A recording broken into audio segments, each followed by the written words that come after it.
Hello everyone. आज का हमारा टॉपिक है दैट इज फाइलम कॉर्डाटा। सो यहाँ पर जो भी ऑर्गेनिजम्स प्रेजेंट हैं उनके बॉडी को सपोर्ट करने के लिए नोटोकॉर्ड प्रेजेंट है, और वो भी किसी न किसी डेवलपमेंटल स्टेज में, फिर वो चाहे लार्वल स्टेज हो फिर वो चाहे एडल्ट स्टेज हो। और उनके फेरिंग्स रीजन पर जो है गिल्स आर ऑल्सो प्रेजेंट, और ये भी किसी न किसी डेवलपमेंटल स्टेज में ज़रूर प्रेजेंट हैं। और उनके डोर्सल रीजन पे single tubular ship like structure present है that is called as spinal cord. और वेंट्रल रीजन पे जो है there is presence of the heart. Phylum chordata जो है it is been classified into three sub phylum. सबसे पहले आता है यूरोकॉर्डाटा, एग्जाम्पल है like this Herdmania, Doliolum and Oikopleura.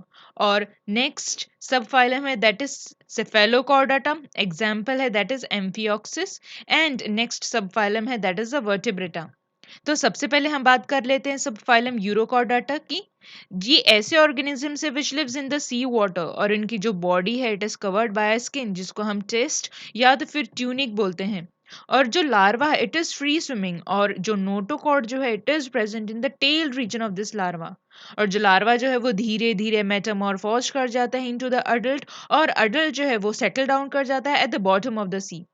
और जनरली ये ऐसे ऑर्गेनिजम्स हैं विच आर हर्माफ्रोडाइट, मतलब मेल और फीमेल रिप्रोडक्टिव सिस्टम एक ही ऑर्गेनिज्म के अंदर प्रेजेंट है। और ये कुछ एग्जांपल्स हैं like the Herdmania, Doliolum and the Oikopleura. अब बात करते हैं सब फाइलम सेफेलोकॉर्डाटा की, जहां पर ये ऐसे ऑर्गेनिजम्स हैं जहां पर जो स्मॉल फिशेस लाइक अपीयर नजर आते हैं, and they are living in the sea water. और जो नोटोकॉर्ड जो present it starts from the head region and it ends till the tail region, मतलब कि नोटोकॉर्ड पूरे throughout the body length present है। और फेरिंग्स रीजन पे जो है there is presence of the gill slits due to which they are able to do the respiration. और यहाँ पर हमने बात की है एग्जाम्पल की दैट इज द एम्फियोक्सिस। अब बात करते हैं सब फाइलम वर्टिब्रेटा की, जहां पर ये ऐसे ऑर्गेनिजम्स है नोटोकॉर्ड के बदले it is been replaced by the vertebral column. और जो हेड जो है इट इज वेल डेवलप्ड, और ब्रेन जो है it is protected by a bony structure that is called skull, और यू कैन से क्रेनियम। और एंडोस्केलेटन जो है वो या तो कार्टिलेज का बना होगा या तो फिर बोनी होगा। और यहाँ पर ये जो कॉर्डेट्स हैं कुछ ऐसे भी कॉर्डेट्स हैं जो कि जॉलेस हैं, हम उनको बोलते हैं अग्नाथा। and there are vertebrates with are along with the jaws, we call them gnathostomata। तो सबसे पहले हम सब फाइलम कॉर्डाटा की बात कर लेते हैं, the very first class that is cyclostomata. यहाँ पर ये ऐसे ऑर्गेनिजम्स है which are having no jaws, लेकिन उसके बदले they are having the suckers in the mouth region. और जो स्किन है काफी सॉफ्ट है एंड विदाउट द स्केल्स, और they are not having any kind of appendages. और इनकी जो बॉडी है endoskeleton it is made up of cartilage, और mostly these are ectoparasite. So यहाँ पर सबसे पहला एग्जाम्पल है that is Petromyzon and the Myxine. ये जो पेट्रोमाइजोन है we call them these are sea lamprey, और हम इसको पैरासाइट भी बोलते हैं, these are ectoparasite and here these are also called as vampire fish.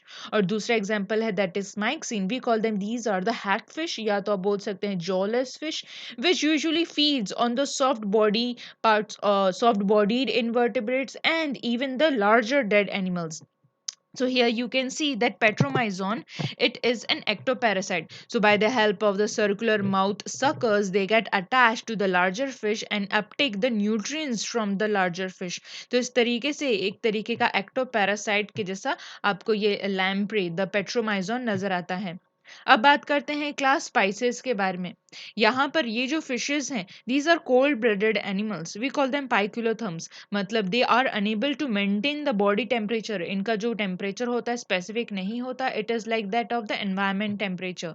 और they live in the water, फिर वो चाहे मराइन वाटर हो फिर वो चाहे फ्रेश वाटर हो। और इनकी जो बॉडी है it is spindle shape. So here if you see the structure, ये जो स्ट्रक्चर है this is called a spindle shape. Middle में जो है इट इज थिक रीजन, और both the sides it is kind of a pointed region। और ये spindle shape body जो है it helps to swim the fishes. So इस तरीके से जो मिनिमम रेसिस्टेंस है वाटर का वो क्रिएट होता है and able to swim very fast under the water. और जो टेल जो एक तरीके का स्टीयरिंग ऑर्गन काम करेगा स्विमिंग के दौरान। और here there are presence of the paired and unpaired fins also for the swimming. तो यहाँ पर here you can see the shark. हम इस शार्क के बारे में बात करेंगे। So here if you see this tail part, okay, so ये जो है this is called as tail region, और जहाँ पर जो फिन्स हैं टेल रीजन में we call them these are the chordal fins, और यहाँ पर एक डिप्रेशन है we call them caudal pit, और ये upper part it is called as dorsal region. ये डोर्सल रीजन पे जो है आपको फर्स्ट डोर्सल फिन नजर आएगा और फिर सेकंड डोर्सल फिन नजर आएगा। This is called as lateral line जो कि आपको फिश में नजर आएगी। This is called as eye, this is called as nose called snout. ये जो है this is called nostril. Okay, उसके ऊपर जो है this is called as snout. Here, this is the mouth region. These are the gills region, which helps in the respiration. और lower part में आ जाता है this is the pectoral fin, this is the pelvic fin. और यहाँ पर आ जाता है anal region. Here, जो fin present है anal region में we call them, this is called as anal fin. So this is how the shark it looks like. Here in the fishes the exoskeleton या तो वो scales जो भी present है, exoskeleton is called scales, और जो endoskeleton है it may be of cartilage or it may be of bones, और here the gills it helps in the respiration. So यहाँ पर कुछ examples हैं class Pisces के, that the rohu is the one which is used in the aquaculture or it is omnivorous. Next comes the seahorse जो है it is also called as hippocampus, और ये जो है it is called as electric rays, then the stingrays. Electric ray जो है it is a cartilaginous fish which is able to produce electric discharge of about 8 to 20 volts. So ये help करता है fish को to get the prey, and also it helps for the defense mechanism. और next is the stingray which is also a cartilaginous fish, और ये जो है it reflects the sea floor shading. So एक तरीके का केमोफ्लाज जो है आपको इसमें देखने मिलेगा, so that it can be protected by the predator like the shark और द लार्जर रेज। अब बात करते हैं क्लास एम्फीबियंस की। यहाँ पर ये जो ऑर्गेनिजम्स हैं दे आर द वन जहाँ पर लार्वल स्टेज जो है आपको पानी में नजर आएगी, so they are doing aquatic respiration, और अडल्ट स्टेज जो है it is aquatic and land both, तो यहाँ पर आपको एक्वेटिक और एरियल रेस्पिरेशन दोनों ही नजर आएगी। और यहाँ पर आपको टोटल 2 पेयर ऑफ अपेंडेजेस नजर आएंगे, मतलब 4 पैर जरूर आपको नजर आएंगे। एंड ये जो डिजिट्स हैं they are without the claws, these are called as claws, जो कि ऐसी कुछ चीजें इनमें प्रेजेंट नहीं होती। And here जो exoskeleton है it is absent in them. So here there are presence of the moist skin. ये जो frogs में moist skin होती है it helps for the respiration. और ये जो रीजन है this is called as tympanum. यहाँ पर ये जो रीजन नजर आता है it is called as a tympanum, it is present in the frogs. और neck region is absent and eye it is present with the eyelids.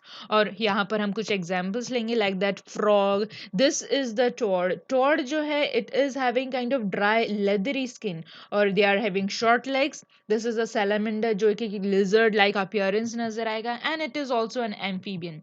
अब बात करते हैं क्लास रेप्टिलिया की।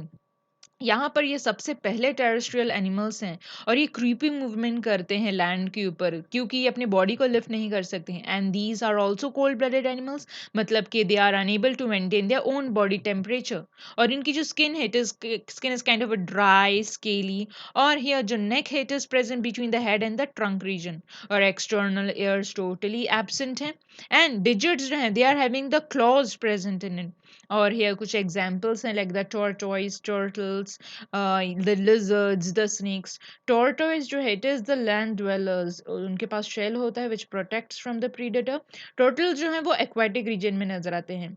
स्नेक्स के बारे में बोलें तो they are elongated legless carnivorous reptiles जो कि कवर्ड होते हैं by the overlapping scales. Now next comes the class aves. Aves जो हैं these are aerial. So because of the feathers, because of the wings, they are able to fly in the air. That is why we call them they are aerial. और ये warm blooded है, मतलब कि they maintain their body temperature. और इनकी जो body है spindle shape है, स्पिंडल शेप होने की वजह से they are able to maintain a resistant during flight. So flight के दौरान स्पिंडल शेप होने के कारण आसानी से यह हवा को काटते चले जाते हैं, और इसी की वजह से they are having a very good speed during the flight. और फोर लिम्स जो है वो एक तरीके से मॉडिफाइड हुए हैं इनटू द विंग्स, और जो डिजिट्स है they are covered with the scales, और उन्हीं के डिजिट्स के ऊपर क्लॉज भी प्रेजेंट हैं। और जो एक्सोस्केलेटन है they are having the presence of feathers, and there is neck present between the head and the trunk. और जो jaws है it has been modified into the beaks, और here there are some examples like the peacock, parrot, pigeon, duck and the penguin. अब बात करते हैं last class की, that is the mammalia. Mammalia में मेमोरी ग्लैंड्स प्रेजेंट है इन organisms में, और ये वार्म ब्लडेड है, मतलब कि they are able to maintain the body temperature. और इनकी जो body it is divided into head, neck, trunk and the tail region. और डिजिट्स जो हैं, there may be presence of the nails, there is presence of the claws and also there is presence of the hooves. So अगर हम इस horse में देखते हैं, these are called as hooves, so which are present on the digits region. और exoskeleton में जो है, there are presence of the hair and the fur. And यहाँ पर कुछ एग्जांपल्स हैं, like the elephant, human, kangaroo, dolphin and the bat.